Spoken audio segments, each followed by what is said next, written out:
嗱，其實出書可以好多種題目啦。咁啊，今次就集中佢講實習嘅。其實實習有乜嘢咁緊要專登出一本書去講咧？嗱，我就知道有啲社工咧喺前線嘅工作咧做得好出色嘅。咁佢哋有時就覺得即係一個好嘅社工。咁但係好嘅社工可能係未必代表好嘅老師㗎嘛，好嘅督導㗎嘛。你會俾啲咩嘅忠告、意見、提點呢啲想加入嘅加入呢個社工督導行業嘅朋友咧？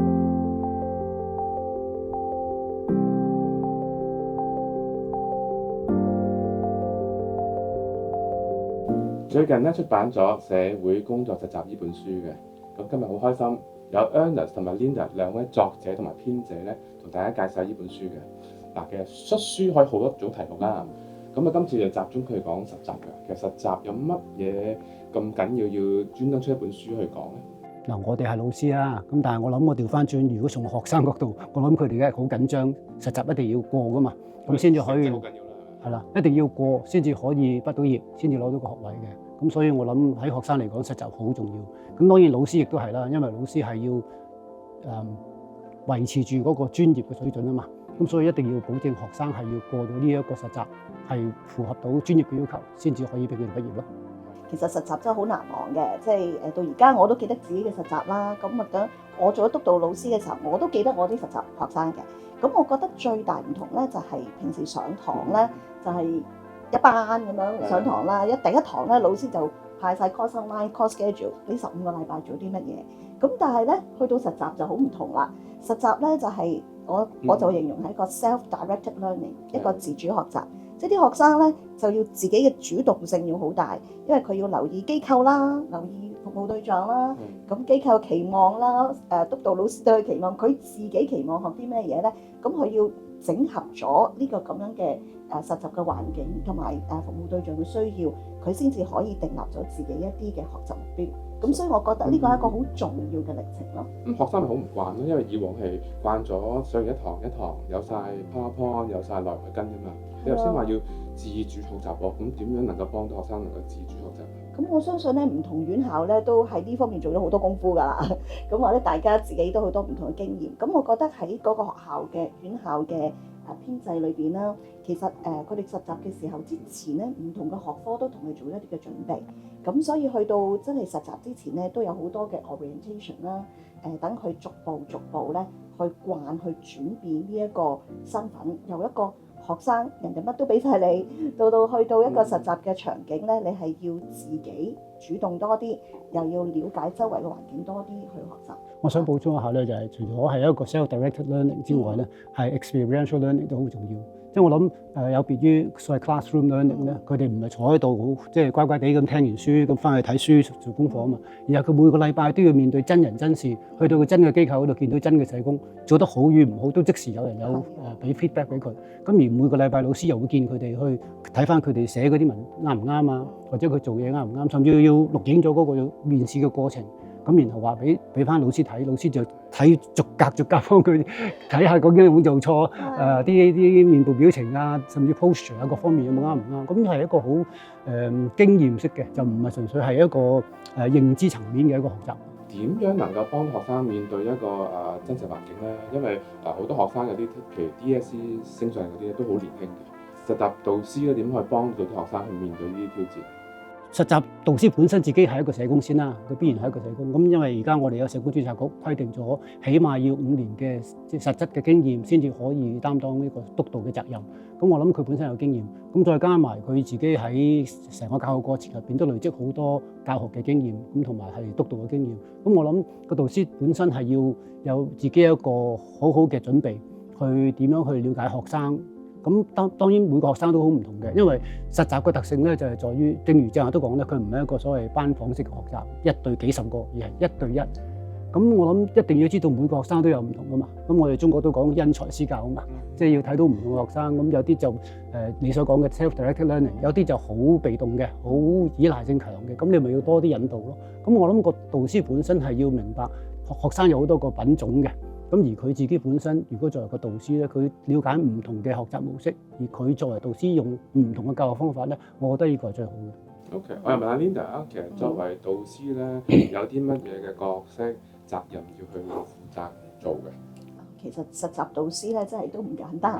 頭先好似 Ernest 講啦，教育就即係首要啦，即係因為譬如佢係出長者服務，咁個導師自己本身最好梗係佢有長者服務嘅經驗啦，咁佢先至教到同學仔。而家咧喺嗰個社會長者服務裏邊，佢有啲乜嘢嘅特性啊，需要會點樣做啦？即係專科專教或者專科專大啦。係啊，呢個係即係最好嘅，咁先至能夠真係傳承到嗰個嘅經驗同埋個知識，係嘛？我自己就覺得理想就係希望係專科專教咯。咁但係當然啦，即係我明即係正如都講，客觀嘅限制係有嘅。咁所以我覺得即係老師更加需要有一個持續嘅進修啦。咁呢度又帶出另一個問題，就係話幸好我哋啱先嘅社工註冊條例係修改咗，否則過去由97開始到舊年咧，其實基本上係冇一個所謂 CPD 啊，即係 Continuous Professional Development 嘅強制性嘅。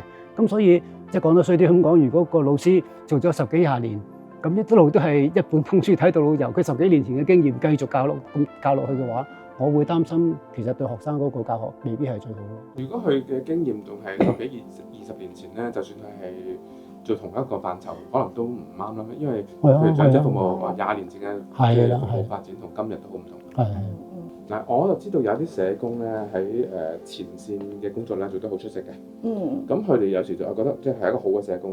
咁但係好嘅社工可能係未必代表好嘅老師噶嘛，好嘅督導噶嘛。但係當佢由一個社工去有5年經驗啦，係嘛？先 Ernest 所講，好啦，佢想投身成為一個督導啦，做導師啦咁樣，即係有冇時有啲容易撞板嘢嘅？即係一個好嘅社工，但係嚟到做導師咧，哎呀就未必教得好。我自己正話都講嗰個經驗就係咁啦，即係我自己要一路邊學邊做咯，即係安排咗我去做老人服務，安排咗我同事去做復康服務。其實對於我嚟講，已經都係一個白紙嚟嘅啫。咁我咪同個學生鬥快學咯，即係我盡快睇多啲文獻，盡快請教下其他嘅前輩，然後再自己思考咁。咁即係我諗稍為好處嘅就係我哋個即係起步點高少少啦，即係個 learning curve 即係學習嗰個速度會快少少咁樣。咁所以我一路都主張就話，其實老師一定要進修嘅。咁所以我係好支持而家有個持續進修嘅呢個要求。咁當然啦，我諗除咗個人之外，其實個院校本身係需要有責任嘅。即係譬如話，每間院校起碼都10個8個老師都係啩，起碼咁形成一個 critical mass 咧，自己內部本身係要做好多培訓。咁我諗，譬如話而家我相信每間院校都有實習統籌，係咪主任或者總監咁嘅職位？咁佢應該持續地去進行一啲 staff development。咁令到佢哋係可以即係更新佢哋嘅技巧啦。咁甚至我知道以前有啲院校係請一啲外國嘅老師過嚟做培訓，咁可以就將海外啦或者最新嘅督導技巧係介紹俾我哋而家現任嘅老師咯。OK， 所以就係一個好嘅社工都要學點樣一個好嘅老師，好嘅即係督導。又問阿 Linda，我啲書裏邊咧提過一個叫做4R 嘅框架嘅，可唔可以介紹俾讀者知道？好啊，咁其實呢個框架都係大家我哋一齊去憑住我哋嘅經驗啦，去寫出嚟嘅。咁啊4R啦，第一個就講 responsibility 啦，就講責任啦。咁第二樣嘢咧就係講 relationship，就係講我哋嘅關係咧建立啦。第三咧就係講 reflective learning， 即係點樣有一個反思啦。而第四咧就講 resilience， 點樣係培養我哋學生有嗰種嘅抗逆嘅能力。咁我哋都點解會有4R咧？其實我哋一路傾嘅時候咧，都會睇到就係學生我哋嘅專業社工啦，係希望喺呢幾方面咧都能夠係去裝備得好。咁我哋就希望導師都有少少嘅框架啦，俾我哋作為一個參考。當我哋做督導嘅時候，我哋能夠朝住呢幾方面去落手，以至我哋能夠真係培養我哋成日都講話一個 competent 嘅 social worker 啦，係咪？咁所以呢幾方面都係我哋想做嘅嘢咯。Ernest 同 Linda， 我見到個現象咧喺香港就即係有啲前輩就陸續去退休啦。咁而以往就帶好多實習嘅。咁或者有啲離開香港啦，亦有啲新進嘅社工啦。應該話有啲年輕一啲嘅社工朋友咧就成為社工督導啦。你會俾啲咩嘅忠告意見提點呢啲想加入嘅加入呢個社工督導行業嘅朋友咧？買我哋本書，買書呢個熟讀我哋本書。咁講咧，我都即係正早排都有啲學生咧，我啲畢業生都有問嘅。佢話佢覺得即係佢佢同我講嘅時候，佢都覺得有一份使命感啊，即係做咗一段時間啦，咁自己又讀埋個 master 啦，咁我覺得喺個知識上面佢都好想係去培育啦嚇，佢哋都覺得培育新一代，同埋佢哋自己喺個 feel 裏邊都睇到一啲嘅狀況咧，即係好想去俾新一代嘅青年人去承接。咁我當然好欣賞佢哋呢份熱誠啦，但係同樣其實佢哋都知道好似有個 gap 位啊，即係由我做一個社工到我轉做一個實習老師，究竟嗰個位置係點嘅咧？佢哋知道係有唔同，但係嗰種唔同點樣去拿捏、點去揣摩咧？咁佢哋就好多時就而家我哋好似口述歷史咁啦，就將我哋嘅經驗咧口述話俾佢聽。咁所以變咗好似 Ernest 話齋，其實本書咧都幫到我哋點樣整理緊我哋嘅經驗唔同作者嘅經驗歷程裏邊係幫到佢哋去準備。咁所以如果你問我佢哋有啲咩嘅要留意咧，其實嗰份熱誠嗰團火咧一定係需要噶啦。咁另外第二樣嘢咧就係點樣去整理自己嗰個嘅歷程裏邊，會唔會係同人去傾啦？有一啲嘅 mentor 可以同佢哋一齊去 coach 住佢哋一齊做啦，或者係佢哋喺知識上面都了解下 supervision as 一個 supervisor 嘅 role 有啲咩唔同，咁佢哋先至做到呢個角色上面嘅轉移。我補充咧，即係除咗我哋個人自己去做之外，我成日都覺得即係業界或者學院，即係個制度本身係需要一個承托嘅。